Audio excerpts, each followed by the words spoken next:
Majo John Madden on the ground in the marina section of Veracruz. There's a big tour bus going through. Big groups of Mexican tourists do come to Veracruz, where I am right now. International tourists, not much. Not much. I spent January and February here, and now about 20 days in April and May. And not once in my year in Mexico along the East Coast have I met a genuine American tourist. I've been all places that they don't go. And Veracruz is a place that tourists from away from Mexico don't come. It's kind of humble. It's not that glamorous resorts like out on the Yucatan, the Riviera Maya. But it's got so much to offer. Veracruz, one of the first ports, maybe the first port in Mexico. The Spanish were here in the early 1500s. And this port, this long pier you're looking at, is called the Muelle.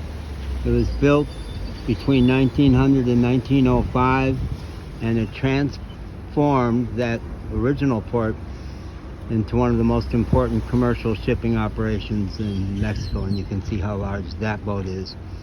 And there are container ships come in that make that boat look small. All the derricks that unload the boats, and the harbor goes deep in there. There are life-size monuments. This is a naval base and a Navy museum. They're life-size monuments to the working people who built that Muelle.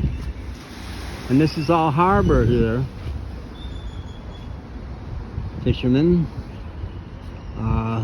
The classic Mexican fisherman down here does not use a fancy rod or reel. They use fishing line wrapped around a piece of wood. And you'll see a lot of them along the Muelle there. So this is all harbor. You can see the lighthouse there and another lighthouse to the left. Beyond that is open ocean, and that's where the huge ships come in from Europe and China and all over. So much history here. One of the first settled parts of Mexico, on the way to Mexico City. The downtown of Veracruz is very ancient, very beautiful. Some of the buildings still gorgeous, many of them crumbling and deserted. I arrived here on Noche Viejo. Couldn't have been more iconic. The old year. New Year's Eve, I didn't even know if they celebrated that in Mexico. I had been up in Jalapa, the state capital, which is a stunning mountain city, so reminiscent of Europe, the little I know of it. But terrible weather in the winter. Overcast, dark, cold, rainy.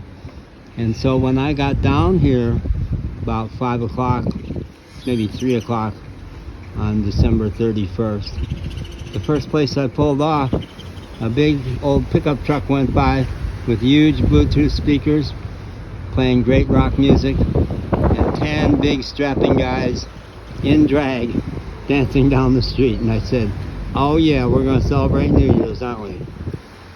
And right in this neighborhood, just a couple of blocks in that direction, I found the party. It was a set-up stage just for the event. Fabulous bands, hundreds of people dancing.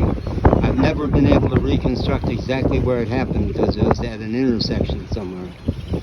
But I had probably the best New Year's of my life there.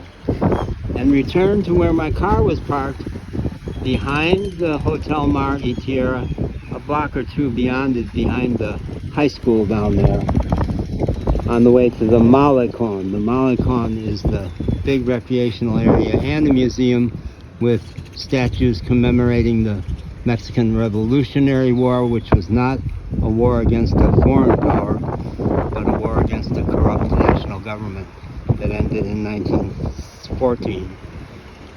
And then other statues commemorating the Constitution, which was ratified in 1917 and was a very radical document for the people and the workers, and expropriating the land from the robber barons from the U.S.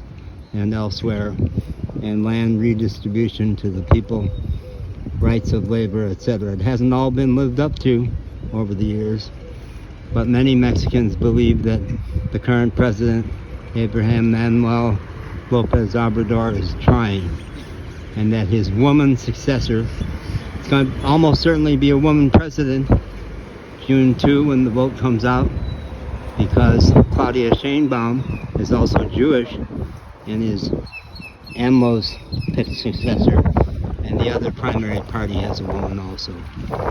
And the Congress of Mexico is by law several years ago 50% women.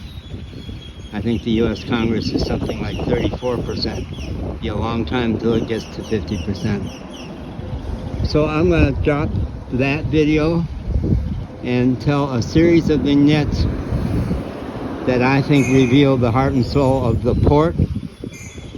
All the Mexicans I know who really know Veracruz call it affectionately the port. Love the marina.